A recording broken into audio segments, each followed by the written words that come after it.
Hello बच्चों, आज हम क्लास 12 के बायोलॉजी का दूसरा चैप्टर पुष्पीय पौधों में लैंगिक जनन sexual reproduction in flowering plants को समझेंगे।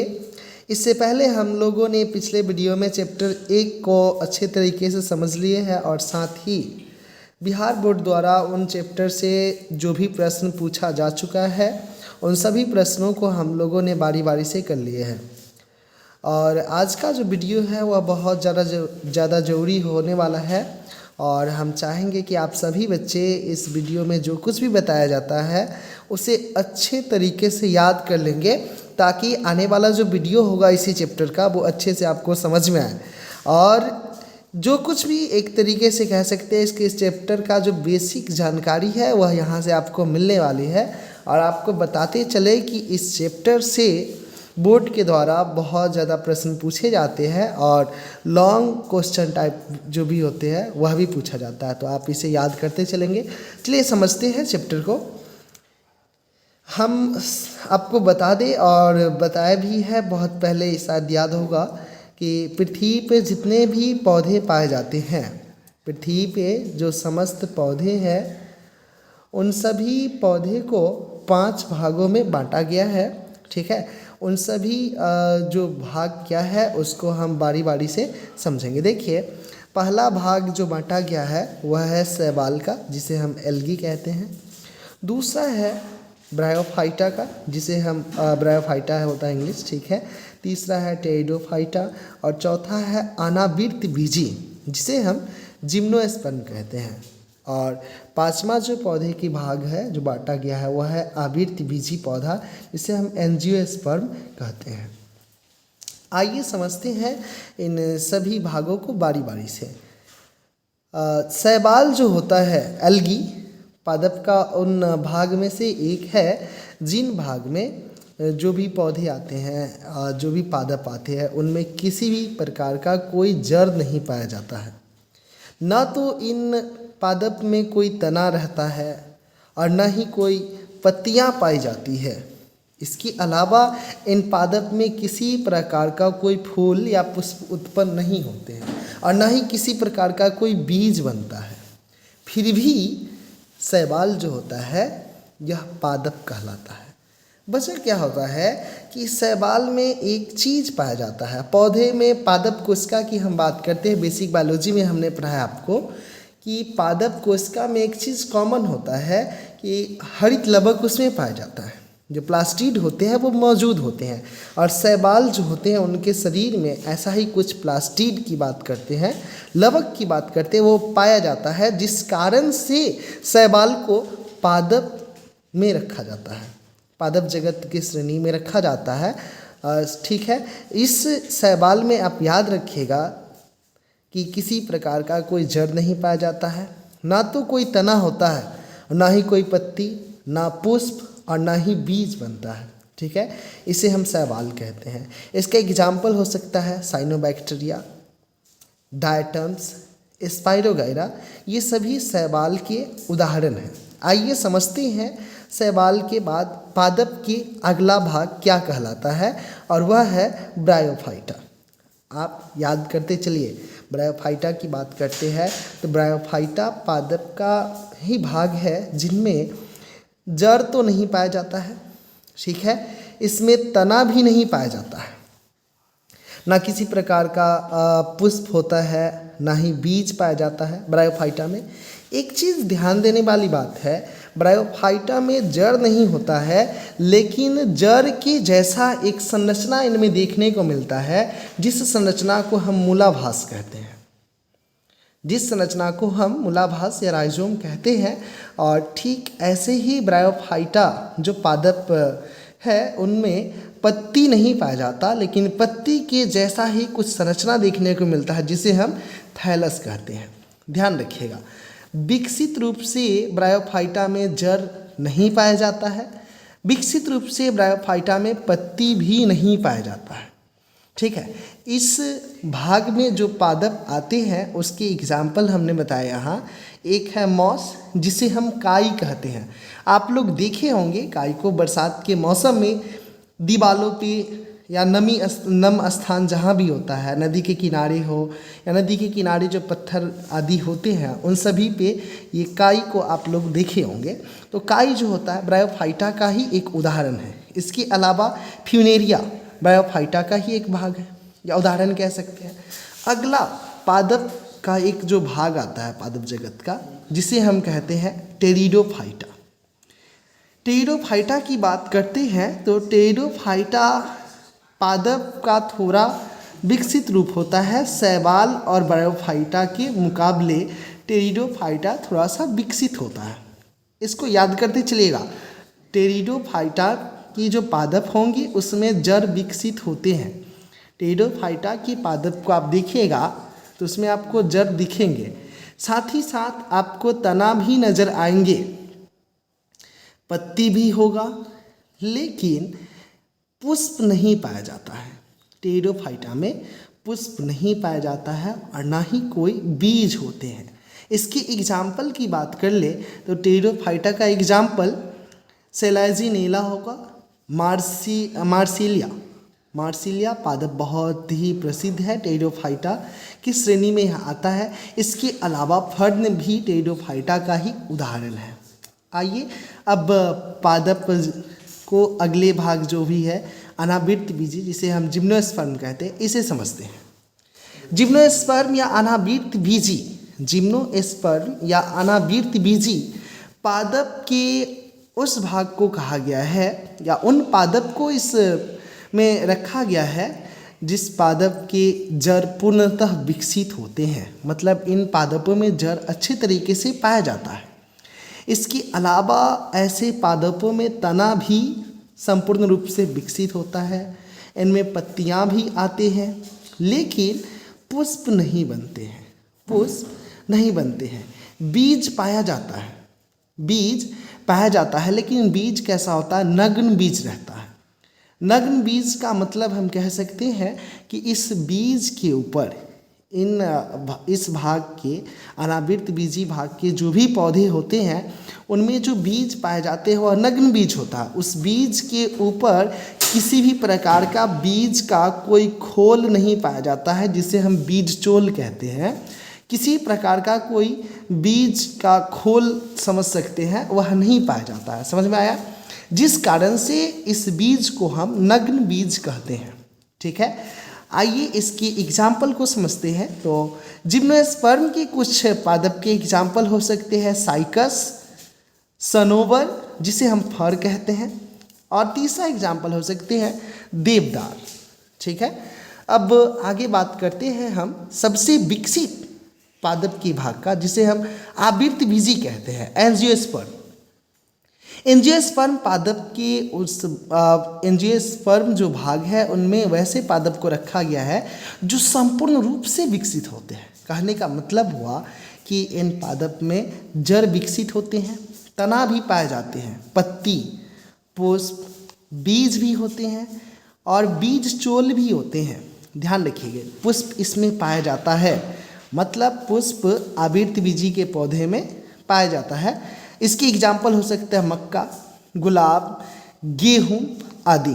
और भी सभी पादप जिनमें आप पुष्प को देखते हैं, जो भी पादप पुष्प उत्पन्न करते हैं, जिन किसी भी पादप में फूल उत्पन्न होते हैं, वे सभी आवृत बीजी के ही श्रेणी में आते हैं। तो आपने यहाँ समझा, क्या समझा? देखिए, शैवाल पादप का उन वैसा भाग है जिसमें पौधे जो होते हैं बहुत कम विकसित होता है। ना तो इसमें जड़, तना, पत्ती कुछ भी नहीं पाया जाता है, पुष्प भी नहीं, बीज भी नहीं।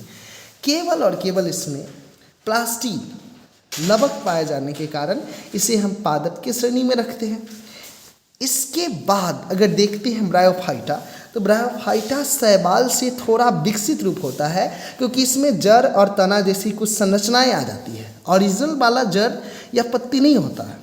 इसके बाद वाले श्रेणी को देखते हैं टेरिडोफाइटा, तो यह ब्रायोफाइटा से थोड़ा और विकसित हो जा रहा है और यहाँ जड़, तना, पत्ती आ गया। इससे आगे बात करती है अनावृत बीजी की बात कर ले तो यह इससे और थोड़ा सा विकसित हो गया। या अनावृत बीजी के बाद आवृत बीजी की बात करते हैं तो यह सबसे डेवलप है। यह पौधा जो है इन सभी श्रेणी से सबसे ज़्यादा डेवलप है। ध्यान रखिएगा, और हम यहाँ चर्चा क्या कर रहे हैं, पुष्पीय पौधों में लैंगिक जनन। चैप्टर हमारा क्या है, पुष्पीय पौधों में लैंगिक जनन। तो आप यहाँ बताइए कि इन सभी पादप में पुष्प उत्पन्न करने वाला तो केवल आवृतबीजी ही है।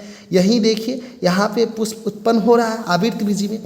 तो हम केवल और केवल इस चैप्टर में आवृतबीजी पौधों में किस प्रकार से जनन होता है, पौधे वैसा पौधा जिनमें पुष्प उत्पन्न होता है उसमें जनन किस प्रकार से होता है, इसे हम समझने वाले हैं इस पूरे चैप्टर में। आइए देखते हैं आगे।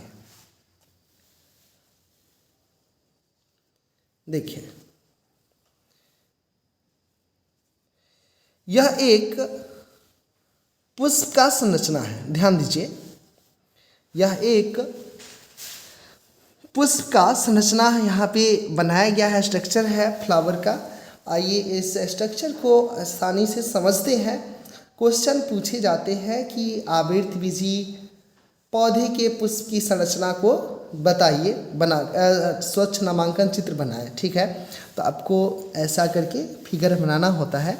आप लोगों ने फूल को देखा होगा, तो जितने भी पुष्प होते हैं उसमें मुख्य रूप से 4 भाग होते हैं। ध्यान दीजिएगा, जितने भी पुष्प होते हैं उसमें मुख्य रूप से 4 भाग होते हैं। एक ये हरा वाला भाग आपको दिख रहा होगा, जिस भाग को हम बाह्यदल या सेपल कहते हैं। इस भाग को हम क्या करें, बाह्यदल या सेपल कहते हैं। ठीक है, आइए समझते हैं फिर। ये सबसे बोल सकते हैं पुष्प का प्रथम चक्र होता है, मतलब जब पुष्प कली की अवस्था में होता है, जब वह विकसित कर रहा होता है, तो सबसे पहले हम लोगों को बाह्य रूप से यही दिखलाई देता है, सेपल दिखलाई देता है, बाह्यदल दिखलाई देता है। ठीक है, इसके बाद इसके अंदर वाली जो संरचनाएं होती है इसे हम पेटल कहते हैं। सिंगल रूप को, सिंगल अगर अकेला है तो इसे पेटल या दल कहते हैं, नहीं तो ये पंखुड़ी होता है, आगे समझेंगे इसे।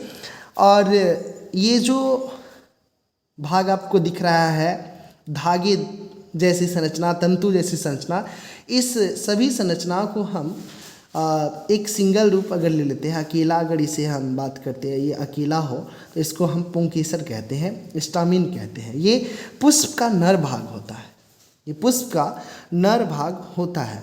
और जो सबसे बीच वाले भाग यहाँ दिख रहा है, नलीनुमा संरचना और नीचे अंडाकार जैसी संरचना है, यह पुष्प का स्त्री केसर या पिस्टिल कहिए, कार्पल कहिए, कहलाता है, जो मादा भाग होता है पुष्प का। यह पुष्प का मादा भाग होता है। ध्यान देंगे इन पुष्प की अगर हम बात कर ले कि 4 भाग अभी जो हम बात किए हैं या 4 चक्र कहेंगे, तो इनमें से कुछ आवश्यक चक्र होते हैं और कुछ होता है सहायक चक्र। याद करते चलिएगा, याद करते चलिएगा, पुष्प के 4 चक्र होते हैं, जिनमें से कुछ आवश्यक चक्र कहलाते हैं और कुछ सहायक चक्र होते हैं। ध्यान देंगे यहाँ आवश्यक चक्र में पुष्प में पुंकेसर विकसित होता है और स्त्री केसर विकसित होता है, क्योंकि जब लैंगिक जनन की क्रिया होती है तो उस समय पुंकेसर और स्त्री केसर दोनों भाग का बहुत बड़ा भूमिका होता है। इसके द्वारा ही लैंगिक जनन की क्रिया संपन्न होती है। और आगे बात करते हैं, सहायक चक्र के रूप में पुष्प में दल विकसित होता है और बाह्य दल विकसित होता है। सहायक चक्र के रूप में पुष्प में दल, जिसे हम पंखुड़ी का भी नाम देते हैं, और दूसरा बाह्य दल, यह विकसित होता है जो जनन की क्रिया में सहायता करता है। मुख्य रूप से भागीदार पुंकेसर और स्त्री केसर होता है, जिस वजह से इसे हम आवश्यक चक्र के श्रेणी में रखते हैं। और दल, जिसे पंखुड़ी कहते हैं, और बाह्य दल, ये दोनों पुष्प के प्रजनन क्रिया में, लैंगिक जनन की क्रिया में उसे सहायता करता है, जिससे जनन की क्रिया पूरा होता है। आइए यहाँ समझते हैं, कुछ चीज़ों को समझते हैं। देखिए, हमने बताया यहाँ सेपल की बात कर रहे हैं। सेपल देखिए, यहाँ बाह्य दल है, बाह्य दल सेपल, ये सिंगल रूप है, इसे हम सेपल कहते हैं। अगर अकेला हम केवल एक को देखें, एक वाले भाग, हरे वाला जो संरचना दिख रहा है, केवल एक भाग को देखें तो उसे हम सेपल कहते हैं। ये कह सकते हैं कि इकाई होता है, बाह्य दल पुंज का इकाई कहलाता है यह सेपल। ठीक है, बहुत सारे बाह्य दल मिल करके, बाह्य दल का समूह मिल करके बाह्य दल पुंज बनाता है जिसे हम कैलिक्स कहते हैं। ये जो बाह्य दल आपको दिख रहा है ये कई सारा जब मिल जाए 1 2 3 4 5 6 जो भी हो, जितनी अगर समूह में मिल जाता है तब उस सामूहिक रूप को एक साथ हम कैलिक्स कहते हैं, बाह्य दल पुंज कहते हैं। उसी प्रकार से यहाँ हमने आपको पेटल को दिखाया है, दल या पंखुड़ी को दिखाया। जब ऐसे ही दलों का समूह मिल जाते हैं, जैसे 1 2 3 4 और भी हो सकते हैं जो दिख नहीं रहा है, ये सभी आपस में जब मिल जाते हैं तब यह दलपुंज कहलाता है, कौरला कहलाता है। क्या कहलाता है? कौरला। याद करते चलिएगा। आगे बात करते हैं हम स्टामीन की, जिसे हम पुंकेसर कहते हैं। हमने यहाँ सिंगल वाले भाग को बताया पुंकेसर, और ऐसे ही आपको पुष्प में यहाँ 1 2 3 4 5 संरचनाएं नजर आ रही है। ये सभी को एक साथ, मतलब पुंकेसरों के समूह को, स्टामीन के जो ग्रुप्स होंगे उसे हम एंड्रोसियम कहेंगे, पुमंग कहेंगे। याद रखिएगा, इसे क्या कहेंगे? पुमंग कहेंगे। और वैसे ही आगे बात करते हैं स्त्री केसर की, कार्पल की बात करते हैं, तो इनके जो ग्रुप होंगे, स्त्री केसर के जो समूह होंगे उसे हम जायांग या गाइनोसियम कहते हैं। ठीक है, उम्मीद करते हैं कि इतना आप लोगों ने अच्छे तरीके से समझा होगा और इसे याद किए होंगे। आइए आगे इन सभी भागों को, कैलिक्स को, करोला को, एंड्रोसियम और गाइनोसियम को बारी बारी से समझते हैं। ठीक है, देखिए पहले समझते हैं कैलिक्स को, बाह्य दल को। यह पुष्प का प्रथम चक्र होता है। बाह्य दल पुष्प का प्रथम चक्र होता है जो हरे रंग की होती है। यह किस रंग का होता है? हरे रंग का होता है। आप यहाँ देखिए, ये जो भाग आपको दिख रहा है, ये भाग, ये हमारा कैलिक्स है। ठीक है, ये सभी सामूहिक रूप को, सेपल के सामूहिक रूप को कैलिक्स कहते हैं। ये पुष्पों में आप देखिएगा तो हरे रंग के होते हैं। कली के समय जब पुष्प मतलब विकसित कर रहा होता है, उस समय पुष्प को सुरक्षा प्रदान करता है। बाह्य दल जो होता है कली के समय पुष्प को सुरक्षा प्रदान करता है। इसकी संख्या अलग अलग पुष्पों में अलग अलग होता है। ठीक है, अधिकांशतः ऐसा देखा गया है, अधिकांशतः जितने भी पुष्प होते हैं उन सभी पुष्पों में इसकी संख्या 5 होती है। कैलिक्स की संख्या ज़्यादातर पुष्पों में कितनी देखी गई है? 5। याद रखिएगा। आगे समझते हैं कौरला को, दलपुंज को। ये क्या होता है आइए समझते हैं। इसी को हम पंखुड़ी का नाम देते हैं। यह पौधे के, देखिए ये भाग हुआ, इसे हम पंखुड़ी कह सकते हैं। यह क्या है? पंखुड़ी है। ठीक है, आइए रेड वाला जो भाग दिख रहा है इसे हम समझने का प्रयास करते हैं।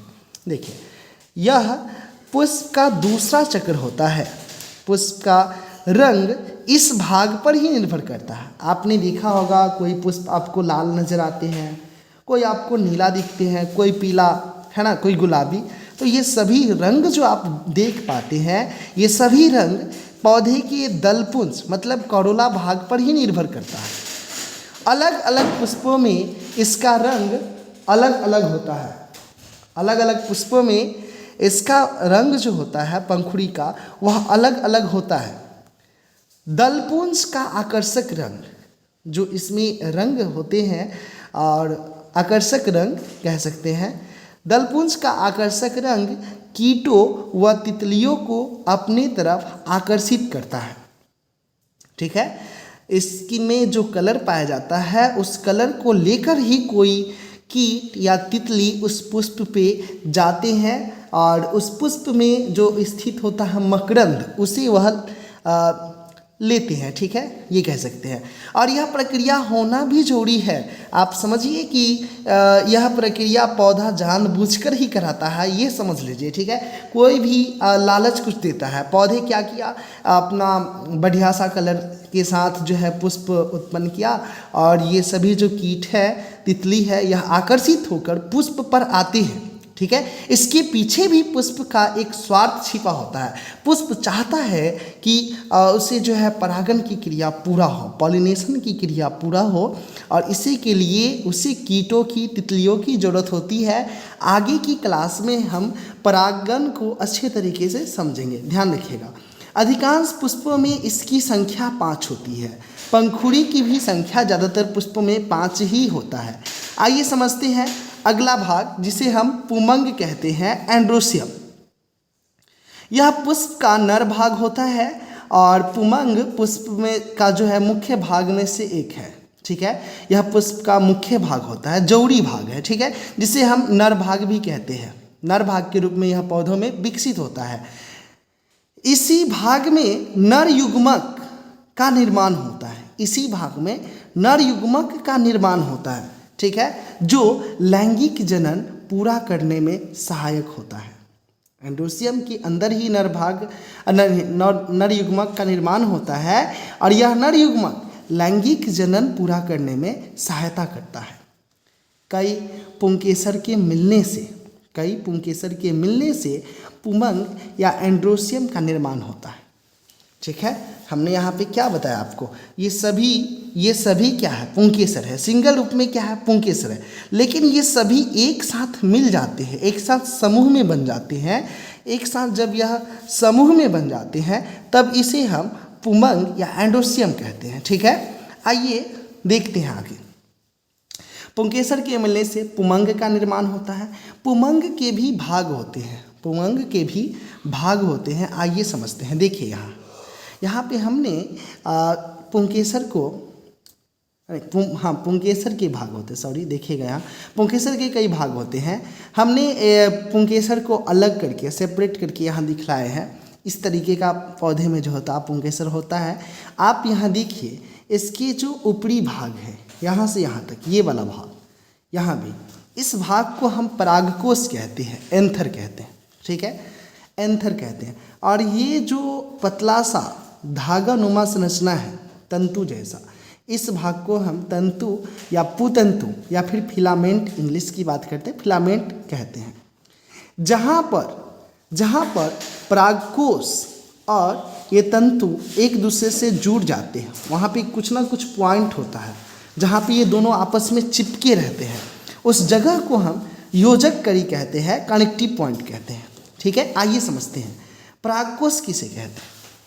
तो परागकोश पुमंग का प्रमुख भाग, या ये कह सकते हैं कि परागकोश पुंकेसर का प्रमुख भाग होता है। यह पुंकेसर के सबसे ऊपरी हिस्सा होता है। पुंकेसर के सबसे ऊपरी हिस्सा यहाँ दिख रहे हैं, सबसे ऊपरी हिस्सा होता है परागकोश। परागकोश में ही नर युग्मक परागकण का निर्माण होता है। परागकोश में ही नर युग्मक का निर्माण होता है। इसके अंदर ही पॉलिन ग्रेन परागकण का निर्माण होता है। आइए दूसरा भाग समझते हैं, तंतु या पुतंतु। यह क्या होता है, फिलामेंट। तो यह पुंकेसर कह सकते हैं। यह पुंकेसर का सबसे निचला भाग होता है, सबसे निचला भाग होता है, जिसका एक भाग पुष्पासन से, देखिए पुष्प में ये वाला जो भाग होता है यहाँ पुष्पासन कहलाता है नीचे। ठीक है ना, इसका एक भाग जो होता है पुष्पासन से और दूसरा छोर जो होता है, एक भाग पुष्पासन से और दूसरा परागकोश से। ऊपर हमने बताया ये परागकोश है, दूसरा भाग परागकोश से जुड़ा होता है और इसकी संरचना पतली धागे नुमा होता है, पतली भी होता है और धागे जैसा होता है। आइए नोट में समझते हैं। यहाँ योजक कड़ी या योजी, जिसे हम कनेक्टिव पॉइंट कहते हैं, पुंकेसर में उपस्थित वह भाग होता है। पुंकेसर में उपस्थित वह भाग होता है जो परागकोश और पुतंतु, जिसे हम फिलामेंट कहते हैं, जो परागकोश और पुतंतु को आपस में जोड़े रखता है, उस भाग को ही हम योजक कड़ी या कनेक्टिव पॉइंट कहते हैं। आइए देखते हैं पुष्प के अगला। यह भाग है जायांग, जिसे हम गाइनोसियम कहते हैं। जायांग पुष्प का मुख्य भाग होता है। जायांग पुष्प का मुख्य भाग होता है। देखिए यह जो भाग आपको दिख रहा है ब्लैक कलर का, ये गोल अंडाकार जैसी नलिनुमा संरचना, ये पूरा के पूरा एक स्त्री केसर है। और पुष्पों में क्या होता है कि कुछ पुष्पों में यह सिंगल होता है और कुछ पुष्पों में इसकी संख्या एक से ज़्यादा भी होती है, एक से ज़्यादा होती है। तो जब ये कई समूह में बन जाते हैं, कई समूह में होते हैं, तब इसी स्त्री केसर को हम जायांग का नाम देते हैं। आइए समझते हैं। जायांग पुष्प का मुख्य भाग होता है जिसमें मादा युग्मक का निर्माण होता है। यह मादा युग्मक का उपयोग लैंगिक जनन में होता है। इसमें जो मादा युग्मक का निर्माण होता है उसका उपयोग लैंगिक जनन पूरा होने के लिए होता है। कई स्त्री केसर जिसे हम पिस्टिल कह सकते हैं, कार्पल के मिलने से जायांग यानी गायनोसियम का निर्माण होता है। कई स्त्री केसर के मिलने से जायांग बनते हैं। आइए समझते हैं स्त्री केसर के भी भाग को, स्त्री केसर के भाग के बारे में समझते हैं। देखिए, इसके मुख्य रूप से 3 भाग होते हैं। कितने भाग होते हैं? 3 भाग। ये देखिए, गौर कीजिएगा, यहाँ याद करते चलेंगे। सबसे ऊपरी भाग जो यहाँ दिख रहा है, सबसे ऊपरी वाला हिस्सा जो होता है, ये छोटा सा हिस्सा, इसे हम वर्तिकाग्र कहते हैं। इंग्लिश बात करें तो इसे ही स्टिग्मा का नाम देते हैं। और ये पतला पाइप के जैसा, ठीक है, नलिका जैसा एक संरचना पाई जाती है जिसे हम वर्तिका कहते हैं या स्टाइल। ये दूसरा भाग होता है, ये पिस्टिल का दूसरा भाग होता है। और सबसे निचला जो भाग अंडाकार होता है, गोल जैसा, देखिए अंडाकार जो भाग होता है, इसे हम अंडाशय कहते हैं, ओवरी कहते हैं। आइए यह तीनों भाग के बारे में विशेष जानते हैं। देखिए, यहाँ बात करते हैं हम वर्तिकाग्र का, स्टिग्मा का। तो यह स्त्री केसर का सबसे ऊपरी भाग होता है। यह स्त्री केसर का सबसे ऊपरी भाग देख सकते हैं, सबसे ऊपरी भाग है। सबसे ऊपरी भाग होता है जिसमें परागकण को अवशोषित करने का क्षमता होता है। इस भाग में ही परागकण, जब परागन की क्रिया होती है उस समय आता है और यहाँ चिपक जाता है, मतलब परागकण को यह भाग अवशोषित करता है। यह क्षमता होता है वर्तिकाग्र में। यह घुंडी जैसी संरचना वाला भाग होता है, घुंडी के जैसा इसकी संरचना होती है, जो परागन मतलब पॉलिनेशन की प्रक्रिया में भाग लेता है। पॉलिनेशन की प्रक्रिया में स्त्री केसर का कौन सा भाग लेता है? तो आप आंसर दे सकते हैं वर्तिकाग्र या स्टिग्मा, ठीक है। आगे बात करते हैं स्टाइल की। वर्तिका ये क्या होता है? तो यह स्त्री केसर के बीच का भाग होता है। देखिए, बीच वाला भाग है, बीच का भाग है, ये बीच का भाग होता है, ठीक है।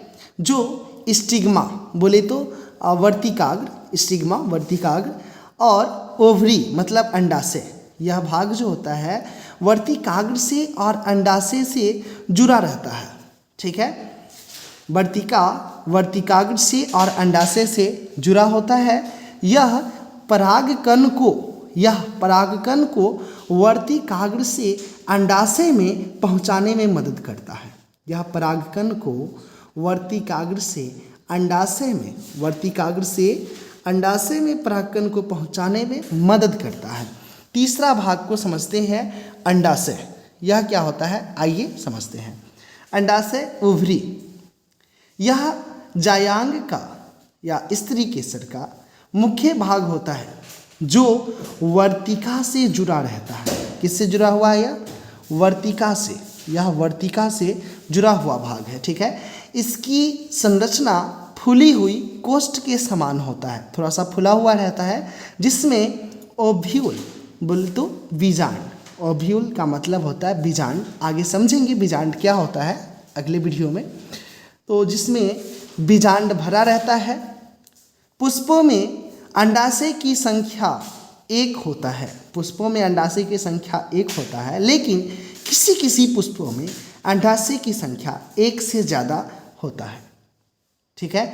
तो आज के लिए इतना ही। वीडियो पसंद आया हो तो इसे लाइक कीजिए और हमारे चैनल को सब्सक्राइब कीजिए और इसे अपने दोस्तों के पास शेयर कीजिए। धन्यवाद। मिलते हैं अगले वीडियो में।